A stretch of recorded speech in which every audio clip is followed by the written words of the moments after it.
This video is about solving an equation using the elimination method. So remember the steps for the elimination method are first to line up the x, y, equal sign, and constant number.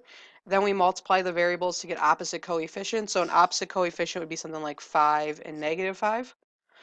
Add the equations together, solve for the variable not eliminate, and then substitute the found value into either equation to solve for the other variable. So the difference with today is that we have to multiply both equations to get rid of our variable. Because right now, I can't multiply 2 by something to get to 3 or 4 by something to get to 5. So instead, I need to think about which variable I want to eliminate, which gives me more of a choice. And then I need to figure out what number do they both multiply to so that I can multiply both equations. So when I'm trying to figure out what variable to eliminate, it's probably easiest if you look for opposite signs. So y already has opposite signs, so I need to figure out what number do 4 and 5 both multiply to? 20. So I need to get both of those to 20y or -20y.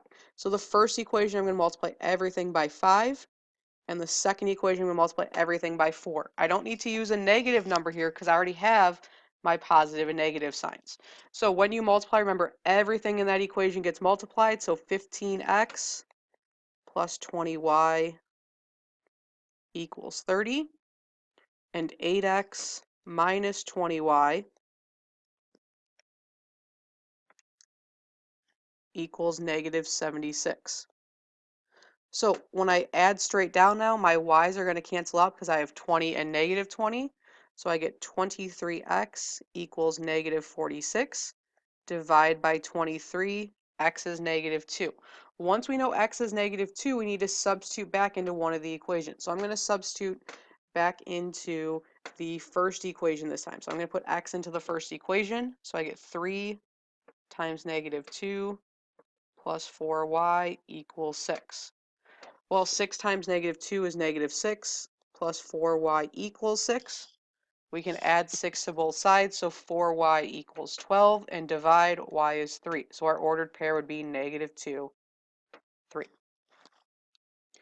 In number 2, I can multiply either of these equations to eliminate a variable. I'm going to try to eliminate the y's this time because the y's have smaller numbers, so it's smaller numbers to work with when I multiply. So I know that 4 and 3 both multiply to 12. So I need to get both equations to either have 12y or -12y. So in the first equation, to get to 12, I'm going to multiply by 3. Notice I already have a negative sign in the second one, so I can multiply just by 4. So when I multiply in this equation, I get -36x plus 12y equals -24. And in the other equation, I get 36x minus 12y equals 24.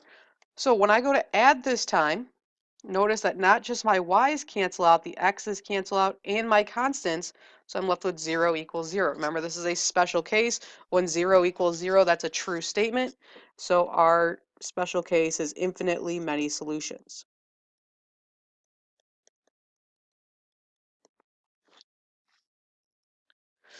Number 3, I have 3x plus 5y equals 7 and -4x plus 2y equals 8.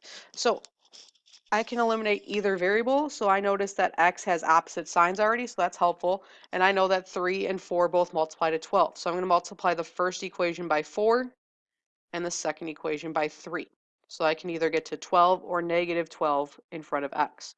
So the first equation, I get 12x plus 20y equals 28.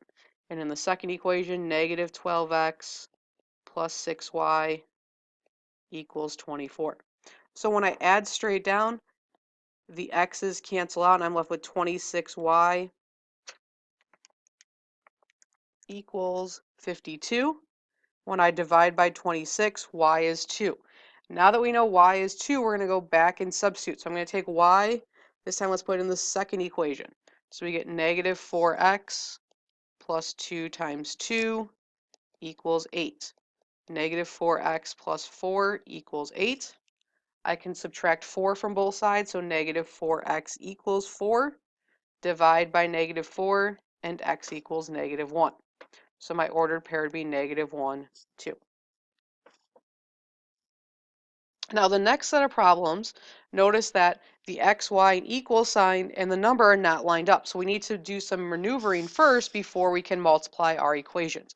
So in the first one, I need to get y to be on the same side of x in the second equation. So I'm going to subtract y from both sides and rewrite these equations. So 4x plus 9y equals negative 10 stays the same. And I now have 2x minus y equals 4. Now that everything's lined up, I look and see, do I have opposite coefficients? Well, the y's are negative y and positive y, so they cancel out. When I add my equations, I get 6x equals negative 6. Divide by 6, x equals negative 1. Once I know x is negative 1, I can substitute back in. So I'm going to substitute into the first equation. 4 times negative 1 plus y equals negative 10. Negative 4 plus y equals negative 10. When I add negative 4 to both sides, I get y is negative 6. So my ordered pair would be negative 1, negative 6. In the second equation, in the second problem, the x is on the wrong side of the equal sign in the second equation. So this time I'm going to subtract 4x from both sides. So when I rewrite my equations, I have 8x minus 5y equals negative 11. And I have 4x plus 3y equals negative 11.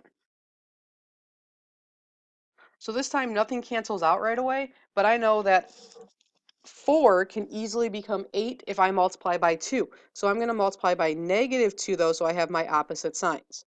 So when I add straight, or when I multiply, I get 8y minus, or 8x minus 5y equals negative 11, and negative 8x minus 6y equals 22. So when I add straight down, my x's cancel out, and with negative 11y equals 11. When we divide by negative 11, y is negative 1. Once we know that y is negative 1, we can go back and substitute into either equation. So I'm going to pick the first one again. 8x minus 5 times negative 1 equals negative 11. 8x plus 5, because negative 1 times negative 5 is positive 5, equals negative 11. We can subtract 5 from both sides. 8x equals negative 16. So when we divide, x is negative 2. So we get negative 2 comma negative 1. Number 6, there's a little bit more maneuvering we have to do in this one. So in the first equation, x and y are on the wrong side, so we're going to subtract 4x, and we're going to add 5y to both sides. And in the second equation, I need to move my x over, so I'm going to subtract 4x from both sides. So once I've done that, I can combine like terms. So in the first equation, I get 2x plus y equals negative 4. And in the second equation, I get negative 4x plus 2y equals negative 8. So in order to eliminate one of the variables, I'm going to multiply the first equation by 2. So when I multiply, I get 4x plus 2y equals negative 8. And I still have negative 4x plus 2y equals negative 8. So when I add these equations straight down, the x's cancel out, and I'm left with 4y equals negative 16. When we divide, we get y is negative 4. Once we know y is negative 4, we need to substitute. So I'm going to substitute into the second equation this time. 2 times negative 4 equals 4x minus 8. So we get negative 8 equals 4x minus 8. We can add 8 to both sides, so we get 0 equals 4x. Remember, it's okay if a variable is equal to 0, so when we divide by 4, we get x is 0. So we would have 0, negative 4. So let's look at a word problem and use elimination to solve. So in number 7, movie tickets at a local theater cost $6 for adults and $2 for children under 12.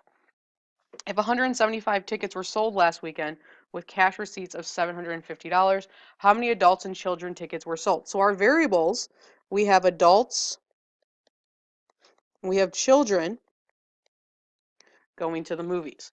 So there was a total of 175 people for $750. So to get our 175 people, we're just going to add the adults plus the children. To get our cash receipt of $750, we need to multiply each by their ticket price. So we have 6A plus 2C equals $750. So now to eliminate one of my variables, I'm going to decide to eliminate C. So notice that C has a 2 in front of it right now. So to cancel out with 2, we would need a -2. So I'm going to multiply the first equation by -2. -2A minus 2C equals -350. 6A plus 2C equals 750. So when I add straight down, the C's cancel out and I'm left with 4A equals 400. Divide and A is 100. Once I know A is 100, I need to go back and get my children. So I'm going to substitute 100 for A. So 100 plus C equals 175. So C is 75. So remember, when it's a word problem, we need to do two things. We need to write our answer as an ordered pair. So we have 100, comma 75 because we're going in alphabetical order, and we need to write a sentence to support the answer. So there were 100 adults